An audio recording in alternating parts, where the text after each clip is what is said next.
Ada satu pelajaran hidup yang biasanya datang terlambat. Tidak semua orang ingin memahami. Sebagian hanya ingin dibenarkan. Orang keras kepala bukan sekadar orang dengan pendapat kuat. Mereka adalah orang yang mengikat identitas dirinya pada opininya sendiri. Jika pendapatnya salah, maka ia merasa dirinya yang diserang. Disinilah masalahnya. Plato sejak lama sudah memperingatkan, jiwa yang belum matang akan mengira perdebatan sebagai ancaman, bukan sebagai pencarian kebenaran. Maka saat kamu berhadapan dengan orang keras kepala, sebenarnya kamu tidak sedang berhadapan dengan argumen, tapi dengan ego. Kesalahan paling umum yang dilakukan orang cerdas adalah mengira logika bisa mengalahkan ego. Padahal ego tidak mendengar. Ego hanya bertahan. Semakin kamu menjelaskan, semakin mereka mengeras, semakin kamu benar, semakin mereka merasa terpojok. Stoik memahami satu hal penting. Tidak semua konflik perlu diselesaikan. Sebagian hanya perlu dihindari agar jiwamu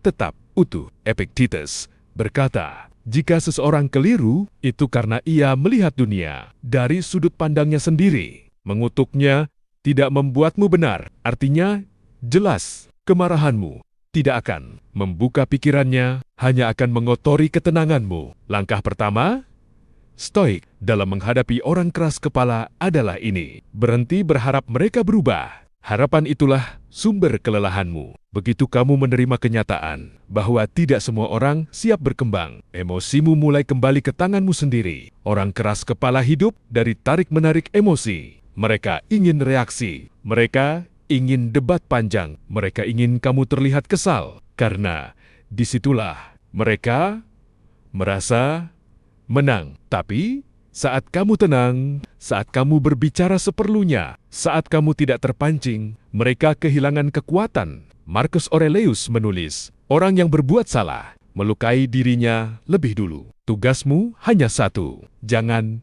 ikut terluka. Stoik tidak mengajarkan untuk menjadi pasif. Mereka mengajarkan kendali diri yang aktif. Kamu boleh menyampaikan pendapatmu, tapi tanpa keinginan untuk menaklukkan. Kamu boleh menjelaskan, tapi tanpa kebutuhan untuk diakui. Begitu kebutuhan itu hilang, kamu bebas. Plato menyebut ini sebagai jiwa yang tertata, jiwa yang tidak menggantungkan ketenangannya pada persetujuan orang lain.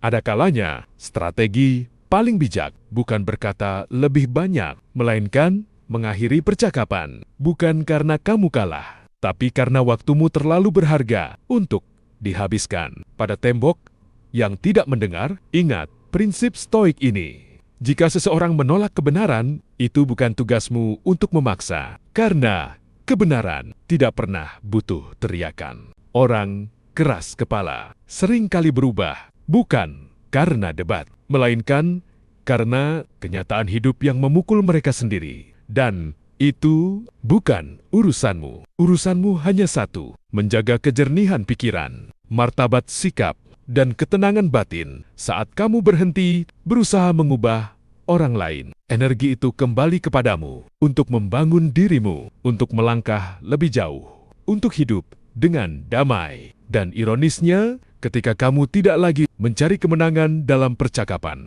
kamu justru menang. Dalam hidup,